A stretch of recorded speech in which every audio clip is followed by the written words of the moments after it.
Good morning. This is Physio Anant representing Remote Physio, and today we are on the 11th story. From last 10 days, this is the 11th one. We are continuously saying that rehab tech, why rehab tech is important. शुरुआत की stories में हमने जाना कि किस तरह से patients के लिए किन किन कंडीशंस में ये ज़रूरी होता है. अभी वो ख़त्म नहीं हुआ. अभी तो बहुत सारे ऐसे पेशेंट्स की कैटेगरी बची हुई है जहाँ पे rehab tech की इंपॉर्टेंस आ जाती है. कारण वही है, कम्यूट, केयर, कंटिन्यूस केयर और एक लाचारी कि अब इस वजह से हम ट्रीटमेंट नहीं ले पा रहे. लेकिन आज की स्टोरी में हम लोग बात करने वाले हैं रिहैब प्रोफेशनल्स, फिजियोथेरेपिस्ट की. फिजियोथेरेपिस्ट जैसे जैसे अपनी प्रैक्टिस ग्रो करता है, उसके पास एक लिमिटेड टाइम है दिन भर में. सुबह से लेकर शाम तक उसकी एक लिमिट है कि इतने नंबर ऑफ पेशेंट ही देख पाएगा. क्यों? क्योंकि हर एक पेशेंट के लिए एक पर्सनल केयर की जरूरत पड़ती है. शुरुआत के समय में जब नंबर ऑफ पेशेंट कम होते हैं तो हर एक पेशेंट के पास में एक पर्सनल टच, एक पर्सनल केयर, ज़्यादा अटेंशन बहुत अच्छे से हो पाता है. लेकिन ग्रेजुअली जैसे नंबर ऑफ पेशेंट बढ़ते हैं, जैसे जैसे प्रैक्टिस बढ़ती है, लोगों का ट्रस्ट बढ़ता है, लेकिन हमारे पास समय कम होता चला जाता है. और जब ये समय बहुत कम हो जाता है तो डेफिनेटली हम कुछ पेशेंट्स को देख ही नहीं पाते, उनकी तरफ ध्यान ही नहीं दे पाते. क्यों? क्योंकि ऐसी कोई प्रोसेस ही नहीं है जहां पे हम कंटिन्यूअसली कम समय में मॉनिटर कर सकें. लेकिन रिहैब टेक इसका एक सोल्यूशन है. इमेजिन कीजिए जैसे जैसे आपकी प्रैक्टिस बढ़ रही है, with the help of technology आप अपने हर पेशेंट को उतना ही केयर कर पाएं जितना कि उसके लिए शुरुआत के समय में आपका कंसर्न था, और आगे चलकर भी कोई भी चीज मिस ना हो. आपका जूनियर स्टाफ या आपके क्या नाम है, जो भी सपोर्ट टीम है वो काम कर रही है, लेकिन आपकी तरफ से किसी भी प्रकार की चीज मिस ना हो. रिहैब टेक ये सोल्यूशन और ये लिबर्टी देता है. मानता हूं कि कुछ ना कुछ लेकुना रहता है टेक्नोलॉजी को, या तो टेक्नोलॉजी लर्न करने में प्रॉब्लम होती है या उस प्रोसेस को अडेप्ट करने में प्रॉब्लम होती है. लेकिन एक बार अगर हमने अडेप्ट किया तो वो हमारे काम को काफी हद तक आसान बना देता है. शुरुआत के समय में हर एक चीज को अडेप्ट करने में थोड़ी तकलीफ आती है, लेकिन हाँ, दूसरा एक और बड़ा कारण है कि उस टेक्नोलॉजी को परिपक्व बनाने में, जो हमारे सोल्यूशन को एनहेंस कर सके. शुरुआत के समय में हम सिर्फ सॉफ्टवेयर के ऊपर डिपेंडेंट थे कि एक सॉफ्टवेयर होगा जिससे हम सारी चीजों को रिकॉर्ड कर पाएंगे और डेटा को देख पाएंगे and something something like that. लेकिन वो सॉफ्टवेयर शायद पूरा नहीं था रिहेबिलिटेशन के पॉइंट ऑफ व्यू से.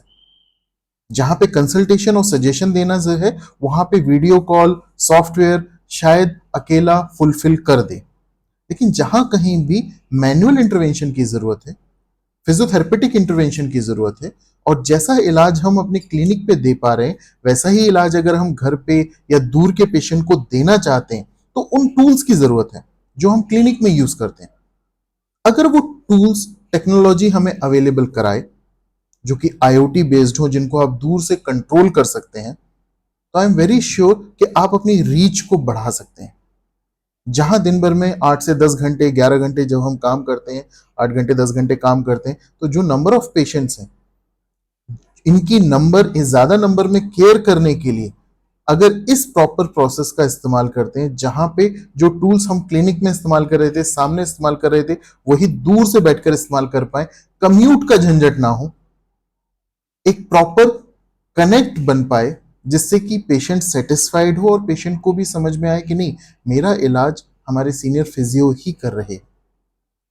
रिहैब टेक ना केवल सीनियर फिजियोज को, जो जूनियर फिजियोज जो अभी अभी प्रैक्टिस करना शुरू किए हैं, उनके लिए भी जरूरी हो जाता है, क्योंकि किसी ना किसी पॉइंट ऑफ टाइम पे उनकी प्रैक्टिस जब ग्रो होगी तो उनको भी यही चैलेंज फेस करना पड़ेगा. उनके पास भी कहीं ना कहीं समय की कमी होगी, और उस समय को प्रॉपर यूटिलाइज करने के लिए अगर AI powered IoT enabled devices, जिससे कि दूर से रहकर भी हम अपने पेशेंट्स को ध्यान दे पाए.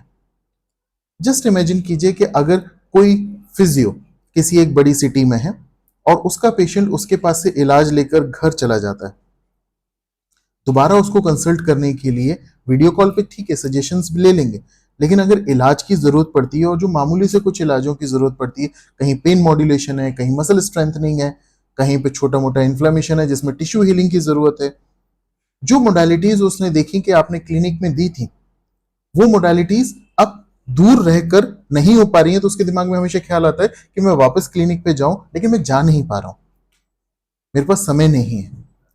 फिजियो के पास में भी उतना समय नहीं है कि अगर एक ही शहर में कोई दूसरा पेशेंट है जो कुछ समय का ट्रीटमेंट लेके चला गया है और वो आपसे रिक्वेस्ट कर रहा है कि नहीं आप घर पे आके देख लीजिए, लेकिन हमारे पास में वो समय का कमी है, रिहैब टेक वहां पर एक सोल्यूशन देता है। रिहैब टेक ग्रोइंग फिजियोथेरेपिस्ट के लिए एक वरदान की तरह है, जिसका प्रॉपर यूटिलाइजेशन करके अपने समय को यूटिलाइज कर सकते हैं, समय को मैक्सिमाइज कर सकते हैं और इस समय के साथ में ज्यादा से ज्यादा लोगों को पर्सनलाइज केयर दे सकते हैं।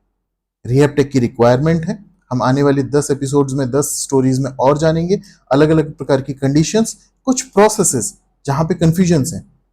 और मैं रिक्वेस्ट करूंगा फिजियोस को जिनके मन में भी अगर कंफ्यूजन्स हैं कि रिहैब टेक उनकी प्रैक्टिस को कैसे एनहांस कर सकता है, डेफिनेटली हम लोग बात कर सकते हैं, हम लोग डिस्कस कर सकते हैं। रिहैब टेक एक इवॉल्विंग फील्ड है। टेक्नोलॉजीज का इंक्लूजन रिहेबिलिटेशन में, फिजियोथेरेपी प्रैक्टिस में इसकी वरीयता को और इसकी उपयोगिता को दोनों को बढ़ाएगा। Thank you.